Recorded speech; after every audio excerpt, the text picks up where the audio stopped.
It's springtime in northern Ontario. We've got highs up into the high teens and 20s during the day. There's also still a lot of snow on the ground. It's that time of year where the temperatures are fluctuating wildly, and that means that it's tire pressure monitoring system warning light season.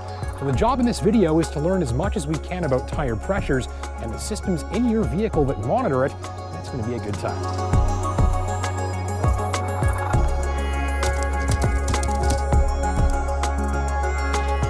Where do tire pressure sensors get power?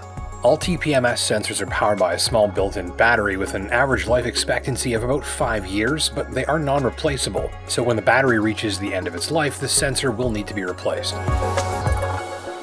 How does tire pressure affect gas mileage? An underinflated tire will have an expanded contact patch, that's the part of the tire that contacts the road, and that will exceed the tire manufacturer's design specifications. So in addition to increased wear on the tire and reduced performance, the enlarged contact patch of an underinflated tire will generate increased rolling resistance, meaning it'll take more gas to move the tire and car down the road. Do trailers have tire pressure sensors? Although not as common as vehicle tire pressure sensors, some RV and utility trailers are now coming with tire pressure monitoring systems as well. Depending on your vehicle manufacturer, the Toyota TPMS system can be connected to your truck and will actively display the trailer tire air pressures through the vehicle information system. Are tire pressure sensors accurate? Most TPMS sensors are fairly accurate, however, it is still important to manually check your tire inflation monthly and not rely on the system itself.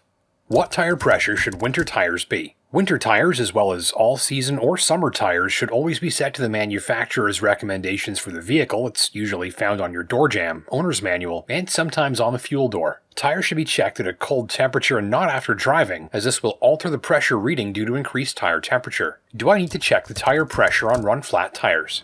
Vehicles equipped with run-flat tires are required to have a tire pressure monitoring device on board. However, relying on your TPMS to monitor inflation is not recommended. Run-flat tires should have their air pressure checked monthly, and remember, it is difficult to visually distinguish if the tire pressure is low. Can tire pressure go up by itself? Like all gases, the air in a tire will expand as it heats when being driven. Manufacturers have taken this into consideration when recommending the cold or baseline PSI settings on the tire information placard to ensure the tire's proper performance.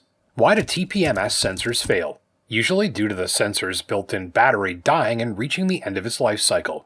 Are tire pressure sensors mandatory in Canada? Nope, unlike our US counterparts, vehicles sold in Canada are not required to have factory-installed TPMS systems. Are Toyota tire pressure sensors covered under warranty? Yes, they would be covered under normal warranty terms. However, if a vehicle is brought in for a warranty concern and found to have non-OEM sensors installed, an issue caused by those sensors would not be a warrantable repair. Are Toyota tire pressure sensors universal? No, different sensors are made to work with different TPMS systems. The frequencies and communication algorithms differ between different generations of Toyota and Lexus TPMS systems. For instance, some older systems use a number of different characters in their identifying codes than newer ones, and the sensors can't be interchanged, as the systems will not recognize their unique identifying codes. How do tire pressure sensors work on a Toyota?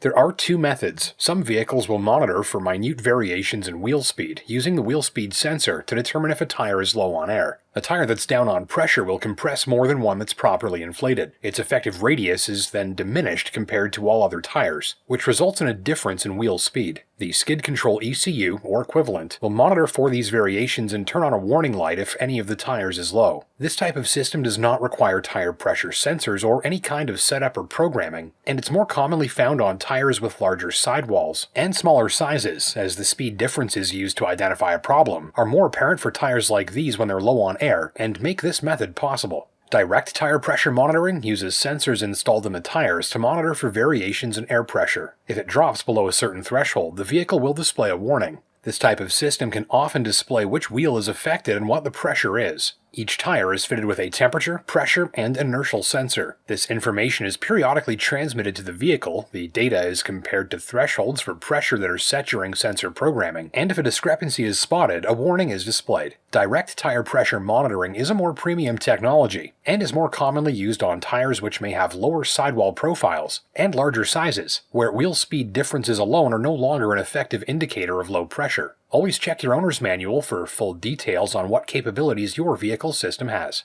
Why is my tire pressure low in cold weather? When the temperature drops, air contracts, and as the air molecules get closer together, the reduction in air volume causes tires to lose their pressure. These smaller air molecules can naturally work their way through the porousness of tire rubber, causing further pressure loss. In colder temperatures, rubber hardens, sometimes causing additional air loss from the seal of the tire where it meets the rim. In winter months, most tire repairs are due to seal leaks.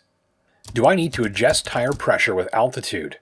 Note the changes in altitude that most of us experience are relatively small. If you check your vehicle's tire pressure on a monthly basis with a reliable gauge to ensure it conforms to the vehicle manufacturer's specifications, you should be just fine. Thank you for watching. My name's Justin Pritchard for Driving.ca. Don't forget to hit that like and subscribe button down below if you learned something new. And until next time, take care and drive safe. If you liked this video, we've got plenty more like it, so consider hitting the subscribe button down below so you never miss a new upload, leaving a like if you learned something new, and until next time, take care and drive safe.